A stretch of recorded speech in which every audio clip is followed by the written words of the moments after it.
Mr. Lin is a successful architect who demands perfection in everything. He is accustomed to precise blueprints and rigid stone. For him, life is a process of sculpting. When his son Xiaoyu was born, Mr. Lin had already prepared a precise sculpting knife in his heart. He planned the perfect route for Xiaoyu: piano, math competitions, and prestigious school preparatory courses. Whenever Xiaoyu shows interest in insects, in soil, in those useless things, Mr. Lin would wave his carving knife, trying to cut away what he considers impurities, wanting to sculpt Xiaoyu into the perfect, noble, and rational gentleman he envisions in his mind. However, Xiaoyu became increasingly wilted, like a stone statue with incorrectly carved lines. His eyes lost their luster, and his movements were stiff. The father-son relationship was tense and ready to explode. One day, Mr. Lin went to visit a master who lived in seclusion in the mountains. The master craftsman runs a vibrant wildflower garden where there is no uniform trimming, yet it exudes vitality everywhere. Mr. Lin complained to the master, "I clearly gave him the best design and trimming, so why does he look so distorted?" The master did not answer directly, but took him to see two plants. One was a bonsai, twisted and bound by steel wires into some kind of artistic shape, looking expensive yet sickly. The other was a wildflower blooming between the cracks of stones, nameless yet freely stretching towards the sunlight.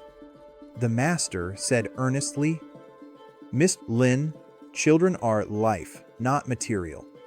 If you consider yourself a sculptor, every cut you make is severing their spontaneous vitality, trying to make them conform to your will. What you need to do is become a gardener." The master handed Mr. Lin a watering can. A gardener knows that the seed itself carries the blueprint for its growth. You cannot sculpt a rose into an oak tree, nor can you force a sunflower to bloom at night. The gardener's job is to provide fertile soil, adequate moisture, and plenty of sunlight, and then wait and appreciate what grows on its own. Mr. Lin looked at the watering can in his hand, and at that moment he had a complete realization. He realized that his past love was actually a form of control. He had been trying to turn his son into another version of himself, but had never seen his son for who he truly was. After returning home, Mr. Lin put away the invisible sculpting knife. When he saw Xiaoyu squatting in the yard observing ants, he no longer scolded him for getting his clothes dirty, but instead squatted down and quietly accompanied him. He began to learn to observe. What does his son like? What can make his eyes shine? He no longer demands that Xiaoyu become that perfect statue, but is committed to being the one who protects the garden. Parents should not be molders, but supporters. The success of a sculptor lies in the work meeting expectations, while the success of a gardener lies in the plants displaying their inherent beauty of life.